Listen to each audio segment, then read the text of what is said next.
What if the greatest obstacle to human understanding was not the world itself, but the words we use to describe it? One man spent his entire life convinced that philosophy had been asking the wrong questions in the wrong language for centuries. Tonight, I am here with Rowan Hotsteel. Good evening, Clara. A man who tried to solve philosophy itself, then walked away from everything he had built. Tonight, we turn to a thinker who believed that most of humanity's deepest confusions were not about reality, but about the limits of the language we use to speak of it. The question tonight is not what the world is made of, but whether our words can ever truly reach it. He wrote a book that he believed had ended philosophy, then spent the second half of his life showing why that book was wrong. We are speaking about Ludwig Wittgenstein, one of the most brilliant, tortured and consequential thinkers of the 20th century. A man who changed the course of philosophy not once but twice. Then let us begin with the world that shaped him, the Vienna that made a mind like his both possible and almost unbearable. Vienna, at the turn of the 20th century, was one of the most intellectually alive cities in the world. Freud was developing psychoanalysis a few streets away from where composers like Brahms and Mahler gathered in the same salons. And at the center of this world stood one of its most extraordinary families, the Wittgensteins. So, the family was not simply wealthy. Exact. Karl Wittgenstein, Ludwig's father, was one of the most powerful industrialists in the Austro-Hungarian Empire, comparable in wealth and influence to figures like Andrew Carnegie. The Wittgenstein Palace in Vienna was filled with original works by Klimt and Rodin, and Johannes Brahms himself performed there in the family's music room. It was a household of almost overwhelming cultural intensity. So beauty and refinement were everywhere, and yet something was deeply wrong inside. Yes. Beneath that extraordinary surface ran a current of profound darkness. 3 of Ludwig's 4 brothers took their own lives. Hans, Rudi and Kurt. Each ended their lives in circumstances that haunted the family. The pressure of genius in that household, combined with an almost tyrannical standard of excellence imposed by the father, created conditions that few could survive intact. So Ludwig grew up inside both privilege and tragedy simultaneously. Exactly. And Ludwig himself was an intense, almost frighteningly serious child. He was not the most naturally gifted of the Wittgenstein children in conventional academic terms, and yet he possessed something the others did not, an absolute refusal to accept anything he did not fully understand. He could not move past a problem until it was resolved to his own complete satisfaction. And that quality eventually brought him toward engineering? Yes, he studied mechanical engineering in Berlin, and then in Manchester, where he worked on aeronautical design. But here is where it shifted. While working on the mathematics of turbine engines and propeller design, he found himself drawn deeper and deeper into the foundations of mathematics itself. He read Bertrand Russell's Principles of Mathematics and felt something he had never felt before, that he had found the right kind of problem. So he arrived at philosophy through engineering, not through classical training. Exactly. And this matters enormously. He never thought about philosophy as a tradition to be absorbed. He came to it as someone who wanted to solve a problem, to find out what could be said with precision and what could not. In 1911, he traveled to Cambridge and simply walked into Bertrand Russell's office. So he introduced himself to one of the most famous philosophers in England. Yes. Russell was initially uncertain what to make of this intense young Austrian. But after a single term, Russell wrote that Wittgenstein was perhaps the most promising student he had ever encountered, a young man of genius. Russell recognized immediately that this was not a student who needed guidance. This was someone who was already going somewhere Russell himself had not yet reached. So the student arrived already ahead of the teacher in some ways? In certain directions, yes. And here is the myth worth correct. Many people assume Wittgenstein's great insight was that language is merely a tool for communication, something we use to transfer information from one person to another. His claim was something far more radical. Language, he argued, is not a vehicle for transporting thought. It is the very structure through which humans encounter reality at all. So without language, there is no reality to speak of, at least not one we can access. Exactly, and this is the foundation on which his early work was built. The work he was developing in those Cambridge years would eventually become the Tractatus Logico-Philosophicus, the single most concentrated and ambitious philosophical text of the 20th century. But before he could finish it, the world intervened. The war. Yes, in 1914 the First World War began, and Wittgenstein volunteered immediately for the Austro-Hungarian army. He could have avoided service. His health exempted him. But he chose to go.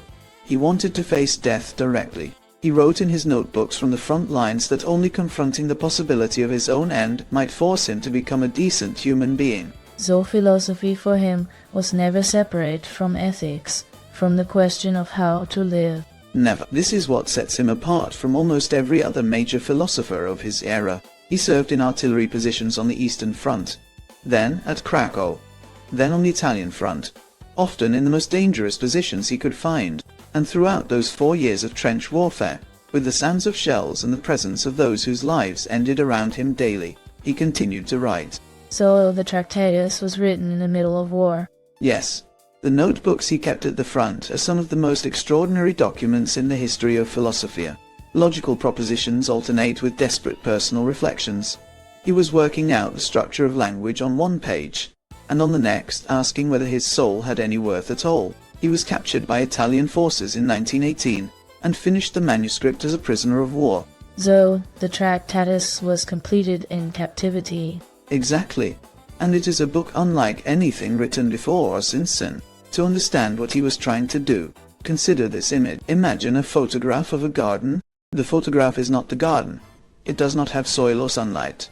But it shares a structure with the garden. The arrangement of objects in the image mirrors the arrangement of objects in the real place. Wittgenstein argued that language works the same way. A meaningful sentence is a picture of a possible fact. It shares a logical structure with what it describes. So language does not name things. It pictures arrangements of things. Exactly. And this leads to one of his most famous claims. The world is made of facts, not things. A stone alone is simply an object. But the fact that the stone is on the table, that is a state of affairs, a configuration of reality. And it is facts like this that language can picture. What language cannot picture are the things that make pictured meaning possible in the first place. Logic itself, ethics, the meaning of life, the feeling of being a self. So the most important things cannot be said. Yes, and this is where the Tractatus reaches its most famous and most misunderstood conclusion. He writes at the end of the book that whereof one cannot speak, thereof one must be silented. Most readers took this as a dismissal of ethics and mysticism. But Wittgenstein meant the opposite. He was saying that some things are so important they exceed the reach of language entirely. So silence was not emptiness. It was reverence for what words could not hold. Exactly. And he believed the Tractatus had said everything that could be said on these questions. He told Russell in a letter that the book had solved all the problems of philosophy. He was in his early 30s. He believed his work was done. And then came the most unexpected turn. Yes, this is the turning point. Having convinced himself that philosophy was finished, Wittgenstein gave away his entire inheritance. One of the largest private fortunes in Europe was distributed to his siblings, to artists, to poets. He kept nothing for himself. He then trained as a primary school teacher, and went to live and work in remote villages in Lower Austria. So, the man who had dined with the intellectual elite of Europe went to teach children in a rural mountain village. Yes, and he approached teaching with the same relentless intensity he brought to everything else. He demanded enormous effort from the children, sometimes pulling their hair in frustration, often reducing them to tears. He was impossible with himself and impossible with others. He could not lower his standards, not even for a child of 10 in a Tyrolean mountain classroom. So, the austerity was total. Total. He lived in a single room, ate the same food as the peasant families, wore the same clothes every day. And yet, peace did not come. The torment he had hoped to resolve through simplicity and service remained. After 6 years his teaching career ended in an incident where he struck a child and a parent complained. He resigned and left. So even radical simplicity had not resolved what was inside him. It had not. He spent time working as a monastery gardener, even considered becoming a monk. He also worked as an architect, designing a house in Vienna for his sister, with a mathematical precision so exact that builders reportedly wept with frustration. He had the ceiling raised by 3 centimeters at the last moment, because the proportions were not quite right. So even in a building, he could not accept almost stone. Never. And it was during this period that philosophy began calling him back. He attended a lecture in Vienna in 1928 by the Dutch mathematician L.E.J. Brouwer, and something reawakened in him. His friends noticed that after the lecture he was animated for the first time in years. He had found a new problem, or rather, he had found a crack in the one he thought he had solved. So he began to doubt his own earlier work. Yes, and this is where the real intellectual drama begins. He returned to Cambridge in 1929, submitted the Tractatus as his doctoral dissertation, and began almost immediately to dismantle it. He saw that the picture theory of meaning was too rigid, too abstract. Real language, the language people actually use, does not work like logical calculus. So the great flaw was that real speech is messy, contextual, alive. Exactly. Consider the word fine. If someone asks how you are and you say fine, it might mean you are well. Or it might mean you are devastated but do not wish to discuss it. Or it might be a subtle signal of irritation. The word does not picture one fixed state of affairs. Its meaning depends entirely on the context, the tone, the relationship between the speakers, the moment in which it is said. So meaning is not a fixed property of a word. Meaning is what the word does in a specific situation. Yes, this is the heart of his later philosophy. Meaning is use. The meaning of a word is not a mental image it conjures, not a definition in a dictionary. The meaning is the role the word plays in actual human practice. He developed a concept of language games to make this clear. A word used by soldiers is playing one game. The same word used by lawyers is playing another. The same word used by children playing pretend is playing a third. So each human practice carries its own internal rules for what words mean. Exact. And philosophical confusion, he argued, arises when words are lifted out of their home context and sent wandering into territory they were never built to traverse. When a philosopher asks what is time, they are taking a word that works perfectly well in ordinary sentences. There is no time left. Time passes quickly. And stripping it of all those contexts, philosophical work it cannot do. The result is not insight. The result is confusion. The philosophy had not been discovering truths. It had been generating bewilderment with its own words. Yes, and the task of philosophy, in his later view, was therapeutic rather than constructive. Philosophy should not build grand systems. It should dissolve confusion by returning words to their ordinary use, showing us the fly the way out of the fly bottle. The fly trapped in the bottle can see out through the glass but cannot find the exit. Philosophy's job is to show the fly that the exit was always open. So clarity itself becomes the liberation. Exactly. And this shift was so radical that his later work effectively split analytic philosophy into two eras, the before and the after. Philosophers like Gilbert Ryle, J.L. Austin, and later the entire tradition of ordinary language philosophy built their work directly on the foundation Wittgenstein had laid in Cambridge. But here is what made him unlike any ordinary academic. He refused to publish the philosophical investigations during his lifetime. He never stopped revising it. So his most important later work appeared only after his life ended. Yes, the Philosophical Investigations was published in 1953, 2 years after Wittgenstein passed away, and it transformed philosophy of mind, philosophy of language, linguistics, and even the social sciences in the decades that followed. But the man behind it remained one of the most personally difficult and enigmatic figures of his time. So his influence on others was enormous, and yet he held himself apart. Yes. Students at Cambridge found him magnetic and terrifying in equal measure. He would sit in his seminars in long silence, visibly thinking, sometimes saying only a few words in an entire session, but those words landed with unusual weight. He discouraged his best students from entering academic philosophy. He told them it would ruin them. He wanted them to do something real with their lives. So even in his teaching, he pushed people away from the institution he inhabited. Always. His honesty was absolute, sometimes brutal. He once ended a long friendship over what he considered an act of dishonesty in an argument, not a lie in argument. He demanded the same precision from human relationships that he demanded from propositions. He was capable of great warmth, particularly with children, with workers, with those who did not perform for him. So, the same man who was impossible with colleagues could be gentle with those outside the world of ideas. Yes, he worked as a medical orderly in a London hospital during the Second World War. Preferring physical work to the comfort of his academic position. He cared for patients directly, and those who worked alongside him remembered him as attentive, capable, and entirely without pretension. He retired from his professorship at Cambridge in 1947, and spent his final years in Ireland, in a stone cottage facing the Atlantic, writing almost until the end. So even at the end, the impulse was toward solitude and toward the page. Yes, he was diagnosed with prostate cancer and passed away in Cambridge in April of 1951. He was 62 years old. His last recorded words were that his life had been a wonderful one. So at the end, the man who could never find peace said that it had all been wonderful. Yes, and perhaps that is the most Wittgensteinian thing about him, that the conclusion was not a system. It was a quiet, unrepeatable sentence spoken to a friend about a life. Before we close tonight, let us take a brief pause and welcome Margaret Evernight. Margaret, for those who want to understand how Wittgenstein thought and lived, where would you invite them to continue it? Thank you, Clara. In this case, the most direct path is also the most important one. I would suggest beginning with Ludwig Wittgenstein, The Duty of Genius by Ray Monk. So this is a biography, not a philosophical text. It is a masterful biography that explores Wittgenstein's extraordinary mind, turbulent inner life, and radical philosophical journey with rare depth and humanity. Monk manages to make the philosophy legible without ever reducing it, and the life compelling without ever sensationalizing it. Is it accessible to someone with no prior knowledge of philosophy?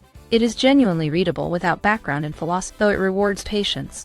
Monk writes with the care of a biographer who clearly cares about his subject as a human being, not only as a philosophical figure. So reading it gives you both the man and the ideas, without having to choose between them. Precisely, and that is exactly what Wittgenstein himself would have wanted, for life and thought to be held together. Thank you, Margaret. That is a thoughtful place to pause tonight. Thank you, Clara.